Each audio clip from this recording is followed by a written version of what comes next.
Hi అండి అందరికీ. Welcome back to healthy home cooking vlogs. మీ అందరికీ శ్రీ పరాభవనామ ఉగాది శుభాకాంక్షలు. కొత్త సంవత్సరంలో మీ వృత్తి ప్రగతికి, ఆర్థిక స్థిరత్వానికి, ఆరోగ్యానికి, మీ ఇంటి సంతోషాలకి, శాంతిని ప్రసాదించాలని కోరుకుంటూ మీ అందరికీ ఉగాది శుభాకాంక్షలు. ఈరోజు మా ఇంట్లో ఉగాది ఇలా జరుపుకున్నాము. ముందుగా పొద్దున్నే లేచి తలస్నానం చేసి వాకిలి ముందు ముగ్గు వేసుకొని, మాకు 2 గుమ్మాలు ఉన్నాయి, అవి శుభ్రంగా తుడుచుకొని పసుపు రాసి ముగ్గు వేసి కుంకుమ బొట్లు పెట్టుకొని పూజించుకున్నాను. తర్వాత నేను రాత్రి పడుకునే ముందే కిచెన్ శుభ్రం చేసుకున్నానండి. గ్యాస్ స్టవ్, గ్యాస్ బల్ల మొత్తం శుభ్రంగా తుడిచిపెట్టుకున్నాను. పొద్దున్నే లేచి వాటిని కూడా పూజించుకున్నాను. ఒక ఉండికి తీసుకొని మామిడాకు, పసుపు తాడు తీసుకొని కంకణంగా చేసి దానిని ఉండికి కట్టానండి. ఇలా చేయటం వల్ల పండగ రోజు శుభప్రదంగాను మరియు దైవానుగ్రహం పొందుతాము. నేను ప్రసాదంగా పొంగలి చేశానండి. పొంగలి చేసే విధానము నా పద్ధతిలో ఉండికి తీసుకొని ఉండిలో బియ్యము, పెసరపప్పు వేసి నానబెట్టాను. 1 గంట శుభ్రంగా కడుక్కున్నాను. కడుక్కున్న తర్వాత గ్లాసుకి 2 గ్లాసుల నీళ్ళు చొప్పున 2 గ్లాసుల పాలు, 2 గ్లాసుల నీళ్లు వేసి ఎసరు వేసుకోవాలి. దానిలో సరిపడా బెల్లం తురుము, యాలకుల పొడి వేసి బాగా ఉడికించుకోవాలి. ఉడికించుకున్న తర్వాత మనం ముందుగానే జీడిపప్పు నెయ్యిలో వేయించి పక్కన పెట్టుకోవాలి.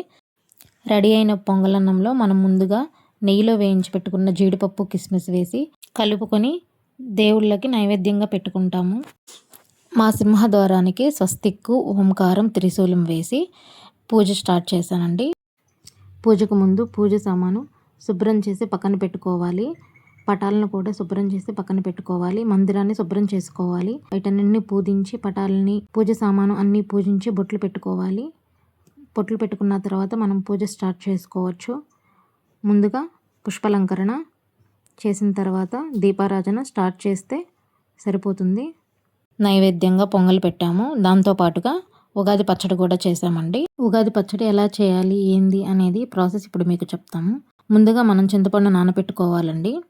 చింతపండు నానబెట్టుకున్న తర్వాత మామిడికాయలు చిన్న చిన్న ముక్కలుగా కట్ చేసుకొని పక్కన పెట్టుకోవాలి. మిరియాల పొడి, మిరియాలని దంచుకొని పొడి చేసి పక్కన పెట్టుకోవాలి. బెల్లం తురిమి పక్కన పెట్టుకోవాలి. దాంతోపాటుగా వేపాకు పూత తీసి పక్కన పెట్టుకొని అన్నీ రెడీగా చేసుకొని ఒక ప్లేట్లో పెట్టుకొని పక్కన పెట్టుకోవాలండి. ఒక బౌల్ తీసుకొని మనం ముందుగానే రెడీ చేసుకున్నటువంటి పదార్థాలను ఒకదాని తర్వాత ఒకటి వేసి ఉగాది పచ్చడిని మనం రెడీ చేసుకుందాం.